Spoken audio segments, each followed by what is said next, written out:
The digital transformation impacts spatial development, and digitalization is also affecting planning and administrative activities.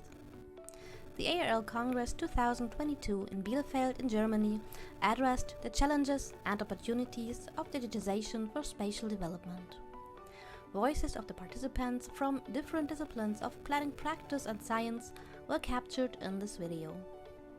The statements you are about to hear cannot, of course, represent the Congress topic in all its aspects. Rather, the video reflects the opinions of individual participants and leaves room for further discourse.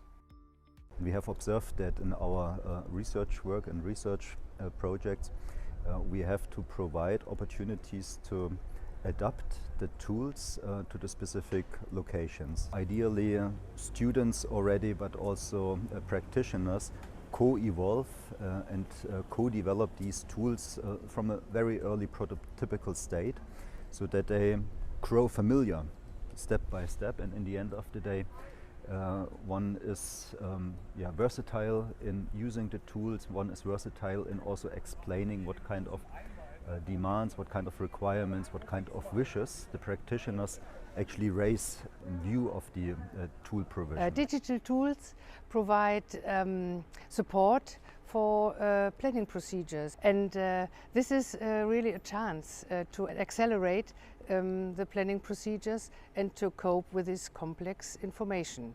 The challenge is an inclusive participation to find low-level approaches for people who are not so much familiar with these tools.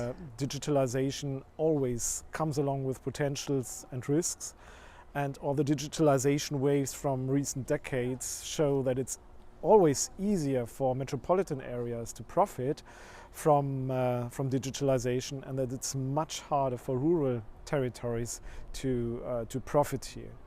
It doesn't mean that digitalization is something negative, not at all, but it means that exploiting the potentials of digitalization is much harder for rural areas, and that it means to take strong efforts here. That means infrastructure investment. That means supporting innovative businesses, in particular in rural areas. That means, of course, to use the opportunities that we have with regard to services of general interest like education, medical care, and so on. Digitalization is really a two-edged thing with regard to spatial justice. It really provides new opportunities for instance, accessing services of general interest in rural areas, which is of course an important matter. The accessibility of after-school education in sparsely populated rural areas of Sweden. The digitalization really gave people who otherwise would not have that easy access to after-school education new opportunities of accessing these services. On the other hand, we can also say that there is a downside to that. So especially in rural areas of Germany, we don't have the digital infrastructure. So digitalization does not only have its advantages with regard to spatial justice, but also disadvantages. It's really both.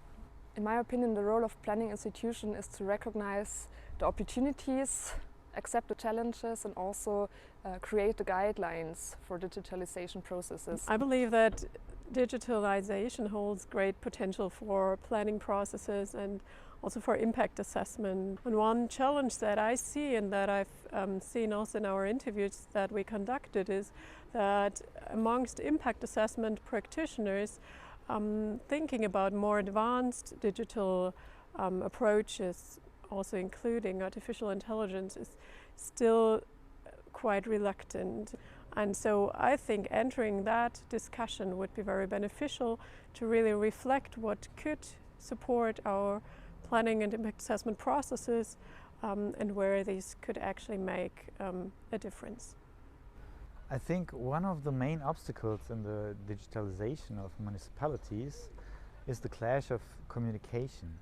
On the one side there is the techies who try to implement the technical solutions, and on the other side we have the municipality procedures which has to adopt these technical solutions. We need a good moderation, and sometimes even a translation between those two parties.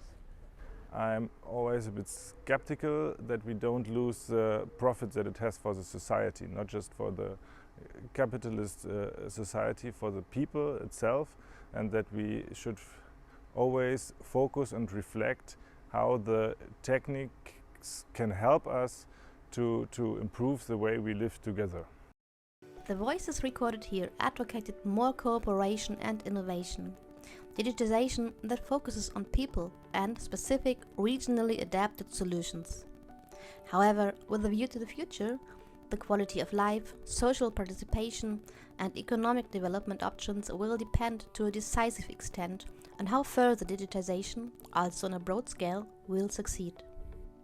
We would like to thank all the speakers and participants for their stimulating contributions and the interesting exchange.